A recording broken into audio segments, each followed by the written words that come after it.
Genesis 5. Dit is die stamboom van Adam. Die dag toe God Adam geskaap het, het hy hom gemaak na die gelykenis van God. Man en vrou het hy hulle geskape en hulle geseën en hulle mens genoem, die dag toe hulle geskape is. Toe Adam 130 jaar oud was, het hy 'n seun verwek na sy gelykenis, na sy ewebeeld en hom Set genoem. En die dae van Adam na die geboorte van Set was 800 jaar en hy het seuns en dogters gehad. So was dan al die dae van Adam wat hy geleef het 930 jaar en hy het gesterwe. Toe Set 105 jaar oud was, het hy die vader van Enos geword. En Set het na die geboorte van Enos nog 807 jaar gelewe en het seuns en dogters gehad. So was dan al die dae van Set 912 jaar en hy het gesterwe. Toe Enos 90 jaar oud was, het hy die vader van Kenan geword. En Enos het na die geboorte van Kenan nog 815 jaar gelewe en hy het seuns en dogters gehad. So was dan al die dae van Enos 905 jaar en hy het gesterwe. Toe Kenan 70 jaar oud was, het hy die vader van Mahalalel geword. En Kenan het na die geboorte van Mahalalel nog 840 jaar gelewe en hy het seuns en dogters gehad. So was dan al die dae van Kenan 910 jaar en hy het gesterwe.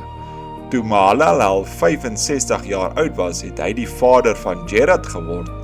En Mahalalel het na die geboorte van Jared nog 830 jaar gelewe en hy het seuns en dogters gehad. So was dan al die dae van Mahalalel 895 jaar en hy het gesterwe. Toe Jared 162 jaar oud was, het hy die vader van Enog geword. En Jared het na die geboorte van Enog nog 800 jaar gelewe en hy het seuns en dogters gehad. So was dan al die dae van Jared 962 jaar en hy het gesterwe. Toe Enog 65 jaar oud was, het hy die vader van Methuselah geword. En Enog het na die geboorte van Methuselah nog 300 jaar met God gewandel en hy het seuns en dogters gehad.